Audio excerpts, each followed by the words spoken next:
Hello, good morning. So, well, I'm sitting here with two of our young artists, young talents. David Childs, Euphonium player, Owen Farr, Tenorhorn player. And both of these young people are here to support actually our sales team and with the artistic part of it, and also a technical background about all these instruments. And both of them, they work with the Besson company as our official tester. So, David, to start with you, so your work as a tester on the Euphonium, who started quite recently with us. So, what are you doing on a daily basis with this technical work? Well, I suppose one of the most important things for any instrument is to make sure that it functions in a way that a professional player wants it to. Simple things like the pistons need to be of a top class, the response of the instrument needs to be perfect, the intonation needs to be perfect. And when we test, we like to make sure that all of these are the highest quality, not just for our own standards, but for anyone else that chooses to play the instrument.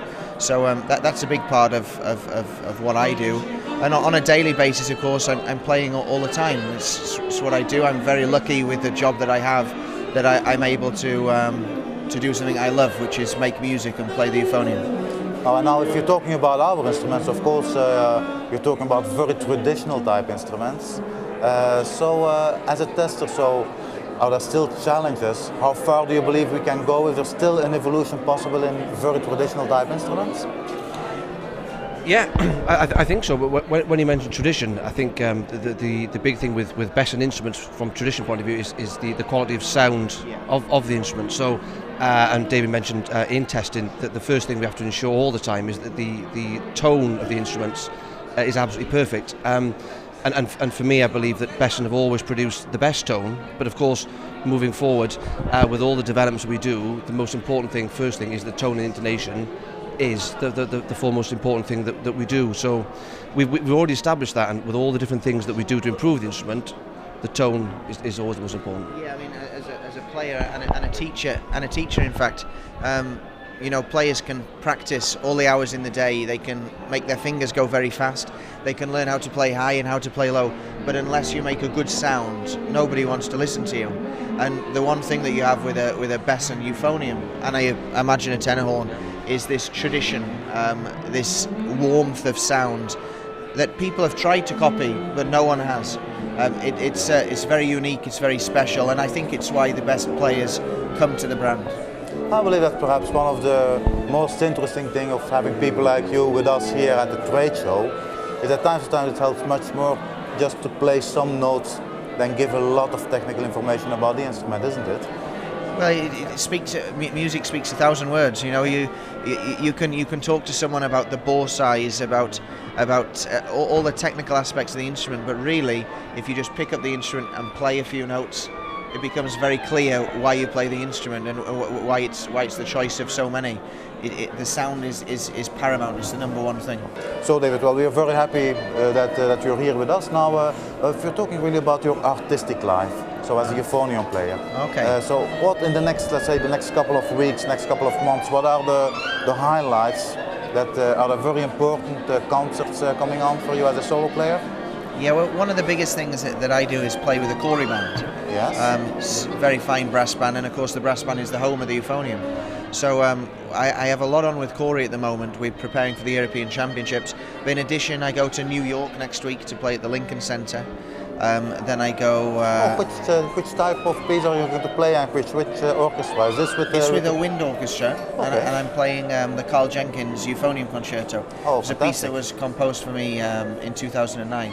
So it's a good fun piece. It's tricky, but it's nice. So I go to New York to do that, and then I go to Singapore next month to play at a brass festival with a guy who was an idol of mine from a young age, James Morrison.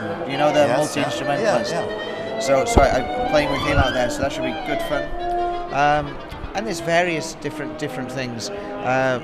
But my life as a player is split between the brass band and my solo work, and I enjoy both in different ways, but they're both very important aspects for me. thank you. And you, Owen, so well, for you you're playing the Tenorhorn, so now how is the Tenorhorn, how do you feel an evolution in the, how people look at it as a solo instrument, because it's of course a traditional brass band instrument. Yeah. Now outside the brass band movement, do you see an evolution in the perception of this instrument? Yeah, I think it's growing all the time. And you're right, it is a relatively new solo instrument, I believe, and Gordon Hingebottom really was the first one that started all that off back, remember this one? In the 70s, yeah. And since Gordon then, he kind of set the trend and put the Tenorhorn as a soloist instrument, which is fantastic. And in fact, Gordon had lots of new works commissioned for the Tenorhorn, which really helped sort of people like myself and Sean and other horn soloists of today build on that. So it's exciting times because it's always a new project for all of us. As the solo pieces, are they still with brass band, or are you also trying to get the Tenorhorn out of this traditional brass band world? Yeah, at the moment it is mostly with brass band and piano. But sure, I mean, future projects certainly would be wind band and other ensembles as well. And so to finish with you, David, so I've noticed that you're playing them more and more often with with string instruments also, with symphonic orchestras. Do you have the impression that perhaps that Euphonium will be really established as a solo instrument at the same level as some of the woodwind instruments like clarinets or oboes one day, or it will take some time? Well, I hope so, but of course it will take time. But you have to remember that before Evelyn Glennie, percussion was not a recognised solo instrument. Before Christian Lindberg, the trombone wasn't a recognised. James Galway, the flautist.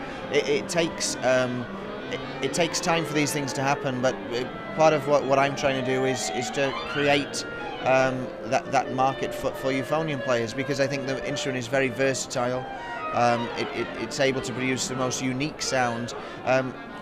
And I think there should be a place for it as a solo instrument alongside the other brass instruments. Well, let's hope for all of us. So, and enjoy your day here at the Frankfurt Fair. Thanks for being with us. Yeah, we will. Bye.